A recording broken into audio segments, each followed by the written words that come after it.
News first channel ಹಾಗೂ ಡಿಜಿಟಲ್ನಲ್ಲಿ ಜಾಹೀರಾತು ನೀಡಲು ಈ ನಂಬರ್ಗೆ ಸಂಪರ್ಕಿಸಿ. ಬಾಲಕೃಷ್ಣ ಅವರು ನಮ್ಮ ಪಕ್ಷದಲ್ಲಿ ಶಾಸಕರಿದ್ದಾರೆ. ನಮ್ಮ ಪಕ್ಷಕ್ಕೆ ಸೇರ್ಪಡೆ ಆಗಿಂತ ಮುಂಚೆ ಯಾವ ಪಕ್ಷದಲ್ಲಿ ಇದ್ದು ಬಂದ್ರಪ್ಪ? ಬಿಜೆಪಿನೂ ಮುಗಿಸಿದ್ದಾರೆ, JDS ಮುಗಿಸಿದ್ದಾರೆ. JDS ಅಲ್ಲೂ ಶಾಸಕರಿದ್ರು, ನಮ್ಮ ಪಕ್ಷದಲ್ಲೂ ಬಂದು ಒಂದು ಬಾರಿ ಸೋತು ಈ ಬಾರಿ ಗೆದ್ದಿದ್ದಾರೆ. ಈಗ ಒಬ್ಬೊಬ್ರು ಏನಾಗ್ಬಿಟ್ಟಿದ್ದಾರೆ ಅಂತ ಹೇಳಿದ್ರೆ, ಈಗ ಹೌದು ರಾಜಣ್ಣವರು ಶಾಸಕರಿದ್ದಾರೆ, ಮಂತ್ರಿ ಇದ್ದರು, ಕಾಣದ ಕೈಗಳಿಂದ ಮಂತ್ರಿಗಿರಿ ಅಂತ ತೆಗೆದ್ರು. ಆಯ್ತನಪ್ಪ, ಅದೆಲ್ಲ ನಿಮ್ಗಳಿಗೆಲ್ಲ ಗೊತ್ತೇ ಇದೆ. ಇಡೀ ರಾಜ್ಯದಲ್ಲೂ ಅವೆಲ್ಲ ಏನೇನು ಆಗಿದೆ ಅನ್ನೋದೆಲ್ಲ ಪ್ರತಿ ಜನಕ್ಕೂ ಗೊತ್ತಿದೆ. ಈ ಒಬ್ಬೊಬ್ರಿಗೆ ಏನಾಗುತ್ತೆ ಅಂತ ಹೇಳಿದ್ರೆ, ಮಾತಾಡೋದು ದಾಟಿ ತೆವಲಿರುತ್ತೆ ಒಬ್ಬೊಬ್ರಿಗೆ, ಏನ್ರಿ, ಇಲ್ಲ ತೀಟೆ ಇರುತ್ತೆ.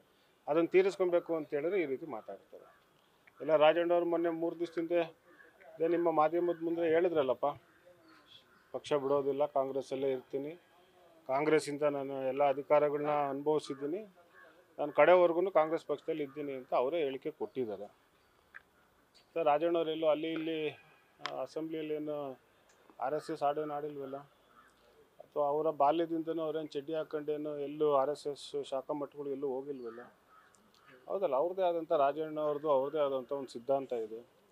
ಕಾಂಗ್ರೆಸ್ ಪಕ್ಷದಲ್ಲಿ ನಾನು ಯಾಕೆ ಇದ್ದೀನಿ ಅನ್ನೋ ಮಾತನ್ನು ಮೊನ್ನೆ ಅವರು ನಿಮ್ಗಳ ಮುಂದೆ ಮಾತಾಡಿದ್ದಾರೆ. ಸೊ ಅದರಿಂದ ಈ ಥರ ಬಾಲಕೃಷ್ಣ ಅವರು ಮಾತಾಡ್ತಿದ್ದಂಗೆ ನಾನು ಯಾರನ್ನೋ ಮೆಚ್ಚಿಸ್ಬೇಕು, ಅಥವಾ ಏನೋ ನನಗೆ ಸಿಗುತ್ತೆ, ಅಥವಾ ಮುಂದೆ ಬೇರೆ ರೀಶಫಲಲ್ಲಿ ಏನಾದ್ರು ನಾನು ಮಂತ್ರಿಗಿರಿ ಆಗೋದಕ್ಕೆ ಅಪ್ಲಿಕೇಶನ್ ಆಗ್ತಾ ಇದ್ದೀನೋ, ಅಥವಾ ನವಂಬರಲ್ಲಿ ಈಗ ರಾಜಣ್ಣವ್ರು ಹೇಳಿದ್ರಪ್ಪ, ಸೆಪ್ಟೆಂಬರ್ ಆದಮೇಲೆ ಕ್ರಾಂತಿ. ಆ ಕ್ರಾಂತಿ ಏನಂದರೆ ಇವ್ರುಗಳೆಲ್ಲ BJPಗೆ ಹೋಗ್ಬೋದು. ಯಾರು ನಮ್ಮ ಮೇಲೆ ಆಪಾದನೆ ಮಾಡ್ತಿದ್ದಾರೆ, ರಾಜಣ್ಣವ್ರ ಮೇಲೆ ಮಾಡ್ತಿದ್ದಾರೆ, ನಾಳೆ ಬೆಳಿಗ್ಗೆ ಇವರೇ BJPಗೆ ಹೋದರೆ ಆಶ್ಚರ್ಯನೂ ಪಡೋಂಗಿಲ್ಲ. ಅದೇ ಮಾತನ್ನು BJP ಹಿರಿಯ ಶಾಸಕರು ಯತ್ನಾಳ್ ಮಾತಾಡಿದ್ದಾರೆ. 60-65 ಜನ ನಾನು ಕರ್ಕೊಂಬರ್ತೀನಿ, BJPಗೆ ಬರ್ತೀನಿ ಅಂತ ಮಾತನ್ನು ಯತ್ನಾಳ್ ಅವರು ಆಗಲೇ ಮಾತಾಡಿದ್ದಾರೆ. ಸೊ ಆ ಥರ ಏನಾದರೂ ನಮ್ಮ ರಾಜ್ಯದಲ್ಲಿ ಬೆಳವಣಿಗೆ ನಡೆದು ಸೆಪ್ಟೆಂಬರ್ ಕ್ರಾಂತಿ ಅಂತ ಏನು ರಾಜಣ್ಣವ್ರು ಹೇಳ್ತಾ ಇದ್ದಾರೆ, ಅದು ಸೆಪ್ಟೆಂಬರ್ ಕ್ರಾಂತಿ ಇದೇ ಇರ್ಬೋದು. ಸೊ ಅದರಿಂದ ನಾನು ಜಾಸ್ತಿ ಇದಕ್ಕೂ ಪಕ್ಷ ಬಿಡೋವಂಥ ವಿಚಾರ ರಾಜಣ್ಣವರಾಗಲಿ ನಾನಾಗಲಿ ಇಲ್ಲ. ನಾವು ಇರೋ ಅಷ್ಟು ದಿವಸ ಎಲ್ಲಿರ್ತೀವಿ, ಕಾಂಗ್ರೆಸ್ ಪಕ್ಷದಲ್ಲೇ ಇರ್ತೀವಿ. ಅಧಿಕಾರ ಸಿಗುತ್ತೆ ಬಿಡುತ್ತೆ, ಯಾರಿಗೂ ಅಧಿಕಾರ ಶಾಶ್ವತ ಅಲ್ಲ.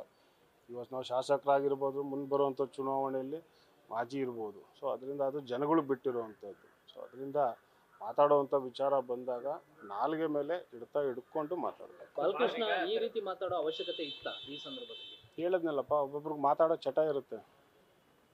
ಯಾರನ್ನೋ ಒಬ್ಬರನ್ನ ಓಲೈಸಬೇಕು ಅಂತ ಹೇಳಿದ್ರೆ ಏನಾದ್ರು ಈಗ ರಾಜಣ್ಣವ್ರ ಮೇಲೆ ಮಾತಾಡಬೇಕಲ್ಲ, ಹೌದಲ್ಲ. ಈಗ ನೀನು ಬೇರೆ ಯಾರು ಶಾಸಕರ ಮೇಲೆ ಸಚಿವರ ಮೇಲೆ ಮಾತಾಡಿದ್ರೆ ಅದಷ್ಟು ಅವ್ರಿಗೆ ಮೈಲೇಜ್ ಸಿಗಲ್ಲ.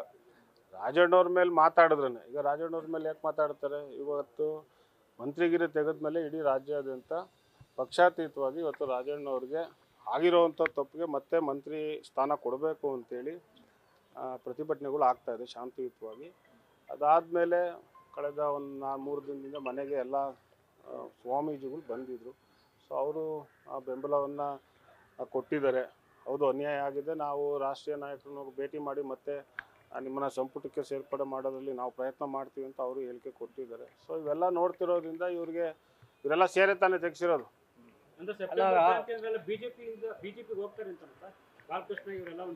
ಆ ಟೀಮ್ ಹೋಗ್ಬೋದು, ಹೌದು. ಸೆಪ್ಟೆಂಬರ್ ಕ್ರಾಂತಿ ಅಂತ ಹೇಳಿದ್ರೆ ಇವರೆಲ್ಲ BJPಗೆ ಸೇರೋದು. ಸರ್, ಯತ್ನಾಳ್ ಹೇಳಿಕೆಯನ್ನು ಕೋಟ್ ಮಾಡಿದ್ರಿ. ಅವ್ರು DK ಶಿವಕುಮಾರ್ ಅವರು ಹೇಳಿದ್ದಾರೆ ಸರ್, DK ಶಿವಕುಮಾರ್ ಅವರು ಒಂದು ಕಾಲ BJPಗೆ ಇಟ್ಬಿಟ್ಟಿದ್ದಾರೆ ಆಲ್ರೆಡಿ ಅಂತ.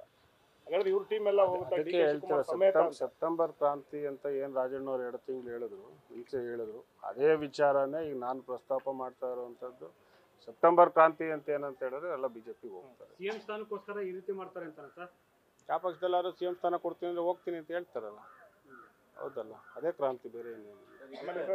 ರಾಜೀನಾಮೆ ಆದ್ಮೇಲೆ BJP ನಾಯಕರು ಬಹಿರಂಗವಾಗಿ ಕರೆದಿದ್ರು ಬನ್ನಿ ಅಂತ. ಅಲ್ಲ ನೋಡಿ, ಗಂಭೀರವಾಗಿ ಬಹಿರಂಗವಾಗಿ ಕರೆದಿದ್ದಾರೆ ಅಂತೇಳಿ ರಾಜಣ್ಣವ್ರನ್ನ ಯಾರನ್ನು ಭೇಟಿ ಮಾಡಿಲ್ಲ. ಸ್ವಾಭಾವಿಕವಾಗಿ ಕರೀತಾರೆ, ಕರೆದಿಲ್ಲ ಅಂತೇಳಿ. ಈಗ ರಾಜಣ್ಣವರು ಅಂತಲ್ಲ, ಬೇರೆ ಯಾರಿಗಾರು ಈ ಥರ ಸಮಸ್ಯೆ ಆಗಿದ್ರು ಕರೆಯೋವಂಥದ್ದು ಸಹಜ, ಹೌದಲ್ಲ. ಏನು ರಾಜಣ್ಣವ್ರೇನು ಯಾವುದೋ ಹಗರಣ ಮಾಡಿ ಸಿಗಾಕೊಂಡು ರಾಜೀನಾಮೆ ಕೊಟ್ಟಿಲ್ಲಪ್ಪ, ಅಥವಾ ಇಲಾಖೆಯಲ್ಲಿ ಏನು ಸಮಸ್ಯೆ ಆಗಿಲ್ಲ. ಎಲ್ಲ ಒಳಗಡೆ ಸಂಚು ಪಿತೂರಿಯಿಂದ ರಾಜಣ್ಣವ್ರನ್ನ ರಾಜೀನಾಮೆ ಪಡೆದಿದ್ದಾರೆ ಬಿಟ್ಟರೆ ಏನಾದ್ರು ಇಲಾಖೆಯಲ್ಲಿ ಸಮಸ್ಯೆ ಇದೆಯಾ? 2.5 ವರ್ಷ ಸಹಕಾರಿ ಕ್ಷೇತ್ರದಲ್ಲಿ ಹೆಚ್ಚು ಕೆಲಸಗಳಾಗಿದೆ. ಹಿಂದೆ ಆಗದಲ್ಲೇ ಇರೋವಂಥ ಕೆಲಸಗಳನ್ನೆಲ್ಲ ಮಾಡಿದರೆ. ಮೊನ್ನೆ ಅಮೆಂಡ್ಮೆಂಟು ಬಿಲ್ ಪಾಸ್ ಆಗಿದೆ, ಅದು ಯಾರಿಗೆ ಅನುಕೂಲ ಆಗುತ್ತೆ? ಹೌದಲ್ಲ. ಯಾರು ಸಣ್ಣ ಜಾತಿ ಇರುತ್ತೆ ಅಂಥವ್ರಿಗೆ ಏನೋ ಒಂದು ನಾಮನಿರ್ದೇಶನ ಸೊಸೈಟಿಗಳು ಆಗಲಿ ಅಂತ ಮಾಡಿರುವಂಥ ಕ್ರಾಂತಿ ಇದು. ಹಿಂದೆ ಯಾಕೆ ಯಾರು ಮಾಡೋಕ್ಕಾಗಲಿಲ್ಲ. ಇವೆಲ್ಲ ಮಾಡ್ತಾ ಇರೋದ್ರಿಂದ ಇನ್ನೂ ಹೆಚ್ಚು ರಾಜಣ್ಣವ್ರಿಗೆ ಒಳ್ಳೆ ಹೆಸರು ಬರುತ್ತೆ, ಸರ್ಕಾರ ಸಿದ್ದರಾಮಯ್ಯವ್ರಿಗೆ ಒಳ್ಳೆ ಹೆಸರು ಬರುತ್ತೆ ಅಂತೇಳಿ ಇದು ಕಾರಣಕೈಗಳೆಲ್ಲ ಪಿತೂರಿ ಮಾಡಿ. ರಾಜಣ್ಣ ವಿರುದ್ಧ ಷಡ್ಯಂತ್ರ ಆಗಿಲ್ಲ, ಅವರೇ ಪದೇ ಪದೇ ತಪ್ಪು ಮಾಡಿದ್ರು, ಹಾಗಾಗಿ ಅವರು ಸ್ಥಾನವನ್ನು ಕಳ್ಕೋಬೇಕಾಯ್ತು, ವಜೆ ಆಗ್ಬೇಕಾಯ್ತು. ಪದೇ ಪದೇ ಹೇಳಿಕೆ ಏನು ಹೇಳಿಕೆ ಕೊಟ್ಟಿದ್ದಾರೆ, ತಪ್ಪೇನು ಹೇಳಿದ್ದಾರೆ? ರಾಜಣ್ಣವರು ಎಲ್ಲರಿಗೂ ಗೊತ್ತಿರೋಗೆ ನೇರ ನುಡಿ, ಎಲ್ಲಿ ಏನು ತಪ್ಪಿರುತ್ತೆ ಅಂತ ಅದನ್ನ ಹೇಳ್ತಾರಪ್ಪ. ಅದನ್ನ ನೀವು ಗ್ರಹಿಸುವಂಥದ್ದನ್ನ ರಾಜಣ್ಣವ್ರು ತಪ್ಪು ಹೇಳಿದ್ದಾರೆ ಅಂತ ಹೇಳಿದ್ರೆ ಏನಾರು ಪಕ್ಷದ ವಿರುದ್ಧವಾಗಿ ಏನಾರು ಹೇಳಿದಾರೆ ಅಥವಾ ನಾಯಕರ ವಿರುದ್ಧವಾಗಿ ಏನಾರು ಹೇಳಿದಾರೆ? ಏನಿಲ್ಲವಲ್ಲ. ಎಲ್ಲಿ ಏನು ಸಿದ್ದರಾಮಯ್ಯವ್ರು ಹೌದ್ರಿ, ನಾವು ಇವತ್ತಲ್ಲ ಇನ್ನೂ 10 ವರ್ಷವರು ನಾವು ಸಿದ್ದರಾಮಯ್ಯವ್ರ ಪರನೇ, ಅದರಲ್ಲಿ ಏನು ಹಿಂದೆ ಮಾತಿಲ್ಲ ಆಯ್ತಲ್ಲ. ನಾಳೆ ಬೆಳಿಗ್ಗೆ ನಮಗೆ ಯಾರನ್ನಾರು ಮತ ತೊಗೊಬೇಕು ಅಂತ ಹೇಳಿದ್ರೆ ಇವತ್ತು ಸಿದ್ದರಾಮಯ್ಯ ತೋರಿಸಿ ನಮ್ಗೆ ಮತ ಬಿಡುತ್ತೆ, ಇನ್ಯಾರನ್ನ ತೋರಿಸ್ಕೊಂಡು ನಮಗೆ ಅದೆಲ್ಲ ಆಗುವಂಥದ್ದಲ್ಲ. ಸೊ ಅದರಿಂದ ಹೌದು ನಾವು ಸಿದ್ದರಾಮಯ್ಯವ್ರ ಜೊತೆ ಇದ್ದೀವಿ, ಸೊ ಅದನ್ನ ಸಿದ್ದರಾಮಯ್ಯವ್ರ ಪರ ಇದ್ದೀವಿ ಅನ್ನೋದಕ್ಕೆ ಇಷ್ಟೊಂದು ನಮ್ಗಳ ಮೇಲೆ. ಬಾಲಕೃಷ್ಣ ಅವ್ರು ಹೇಳ್ತಾರೆ ರಾಜಣ್ಣ ಅವ್ರಿಗೆ ಬ್ರೈನ್ ಮ್ಯಾಪಿಂಗ್ ಮಾಡಬೇಕು ಅಂತ. ಸೆಪ್ಟೆಂಬರಲ್ಲಿ ಮಾಡ್ರಪ್ಪ ಬ್ರೈನ್ ಮ್ಯಾಪಿಂಗ್. ಯಾರ್ಯಾರನ್ನ ಮಾಡಿದ್ರೆ ಇವರೆಲ್ಲ ಮುಖಂಡರುಗಳನ್ನ ಯಾರ್ಯಾರ ಜೊತೆ ಮಾತಾಡ್ತಿದ್ದಾರೆ, ಯಾರ್ಯಾರ ಜೊತೆ ಲಿಂಕಲ್ಲಿದ್ದಾರೆ. ಸೆಪ್ಟೆಂಬರಲ್ಲಿ ಏನು ಇಲ್ಲಿ ಬಂತಲ್ಲ, ಸೆಪ್ಟೆಂಬರಿಗೆ ಇದಾಗ್ತಿದ್ದಂಗೆ ಗೊತ್ತಾಗುತ್ತಲ್ಲ. ಕೆಲವರು ಡಿ ಕೆ ಶಿವಕುಮಾರ್ ಅವ್ರ ಜೊತೆ ಕಾಲು ಹೊರಗಿಟ್ಟಿದ್ದಾರೆ ಅನ್ನೋದು ಸತ್ಯ ಆಗುತ್ತೆ. ಹೌದು, ಥ್ಯಾಂಕ್ ಯು. ಸೆಪ್ಟೆಂಬರ್ ಅಕ್ಟೋಬರ್ಗೆ ಕ್ರಾಂತಿ ಆಗ್ಬೋದಾ ಸರ್? ಅದು ಮಠಾಧೀಶರು ಕೆಲವರೆಲ್ಲರೂ ಕೂಡ ನಿಮ್ಮ ತಂದೆಯವರ ಪರವಾಗಿ ಹೈಕಮಾಂಡ್ ಮಟ್ಟದಲ್ಲಿ ಏನೋ ಭೇಟಿಯಾಗಿ ಚರ್ಚೆ ಮಾಡ್ತಾರೆ ಅಂತಕ್ಕಂಥ ಒಂದು ಭೇಟಿ ಆಗ್ತಾರೆ. ಅವರು ದಿನಾಂಕ ನಿಗದಿ ಕೇಳಿದ್ದಾರೆ ಮಠಾಧೀಶರು, ಯಾವತ್ತು ಡೇಟ್ ಕೊಡ್ತಾರೆ.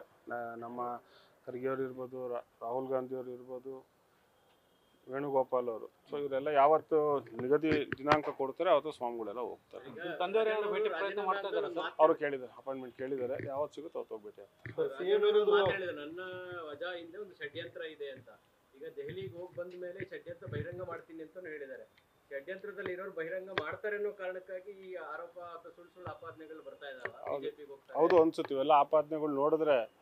ಸೊ ಅದು ರಾಜಣ್ಣವ್ರು ಹೇಳೋದು ಸತ್ಯ ಅನ್ಸುತ್ತೆ. Thank you sir. ಸಿಎಂ ಕರೆದು ಮಾತಾಡಿದ್ರೆ ತಮ್ಮ ಹತ್ರ, ತಂದೆಯವ್ರ ಹತ್ರ ಮಾತಾಡಿದ್ದಾರೆ. ಸೊ ಅವ್ರು ಏನು ಮಾತಾಡಿದ್ದಾರೆ ಅನ್ನೋಂಥ ಮಾಹಿತಿ ನನ್ನ ಹತ್ರ ಇಲ್ಲ. ಸರ್, ಇನ್ನೊಂದು ಈ ಸಚಿವ ಸ್ಥಾನವನ್ನು ST 2 ಸಲ ಸಚಿವ ಸ್ಥಾನ ಇದರಿಂದ ವಂಚನೆ ಆದಂಗೆ ಆಯ್ತು. ಹೌದು, ಮತ್ತೆ ಅದೇ ಕಮ್ಯುನಿಟಿ ಕೊಡಬೇಕು ಅನ್ನುವಂಥದ್ದಿದೆ. ಹೌದು. ಸಮುದಾಯದ ಯಾರೇ ಹಿರಿಯರು ಇರ್ಬೋದು ಅಥವಾ ನಿಮ್ಮ ಹೆಸರು ಕೂಡ ಕೇಳಿ ಬರ್ತಾ ಇದೆ. ನಮ್ಮ ಅಭಿಪ್ರಾಯ ಏನು? ಅಲ್ಲ ಹೌದಲ್ಲ, ಈಗ ನಾವು 15 ಜನ ಶಾಸಕರಿದ್ದೀವಿ.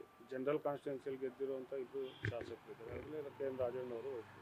ಈಗ 2 ಸಚಿವ ಸ್ಥಾನ ST ಜನಾಂಗದಲ್ಲಿ ಹೋಗಿರೋದ್ರಿಂದ ಅದೇ ಜಾತಿಯವರಿಗೆ ಕೊಡಬೇಕು ಅನ್ನುವಂಥ ಕೂಗಷ್ಟೇ. ನಾನೇನು ಆಕಾಂಕ್ಷಿ, ತಂದೆಯವ್ರಿಗೆ ಕೊಡಬೇಕು ಅಂತ ಕೇಳಿ ಆಕಾಂಕ್ಷಿ. ರಾಜಣ್ಣ ಸರ್ ಒಂದು ಮಾತು ಹೇಳಿದ್ದಾರೆ ಸರ್, ಮತ್ತೆ ಇದೇ ಗೌರ್ಮೆಂಟ್ ಅಲ್ಲಿ ನಾನು ಮಂತ್ರಿ ಆಗ್ತೀನಿ ಅಂತ. ಹೌದು, ಏನು ವಿಶ್ವಾಸ ಸರ್? ಅಲ್ಲ ಹೋಗಿ ನಾವು ಅದನ್ನ ಒಂದಟ್ಟು ಮಾಡ್ತೀವಿ. ರಾಷ್ಟ್ರೀಯ ನಾಯಕರು ಏನಿದ್ದಾರೆ, ಏನಾಗಿದೆ ಹಿಂದೆ ಪಿತ್ತೂರಲ್ಲಿ ಇವ್ರು ಏನು ತೋರಿಸಿದ್ರು ಅದನ್ನ ನಾವು ಬ್ರೀಫ್ ಮಾಡ್ತೀವಿ. ಬ್ರೀಫ್ ಮಾಡಿದ್ಮೇಲೆ ಮುಂದೆ ಕೊಡ್ತೀವಿ ಅಂತ ಭಾವನೆನೂ ನಮ್ಮಲ್ಲಿದೆ. ರಾಷ್ಟ್ರೀಯ ನಾಯಕ ರಾಜಣ್ಣ ಅವರನ್ನ ಯಾವುದೇ ಶಕ್ತಿ ತಡೆಯೋದಿಲ್ಲ, ಕಾಂಗ್ರೆಸ್ನಲ್ಲಿ ಇಲ್ಲ ಅಂತೀರಾ? ಶಕ್ತಿ ತಡೆ ಕಾಂಗ್ರೆಸ್ಸಲ್ಲಿ ಇಲ್ಲ ಅಂತ ನಾನು ಹೇಳಕ್ ಹೋಗೋದಿಲ್ಲ. ನಮ್ಗೆ ಆಗಿರೋಂಥ ಅನ್ಯಾಯನ ಮತ್ತೆ ನಮ್ಗೆ ಕೊಡಿ ಅಂತ ಕೇಳ್ತಿದ್ವಿ ಅಷ್ಟೇ.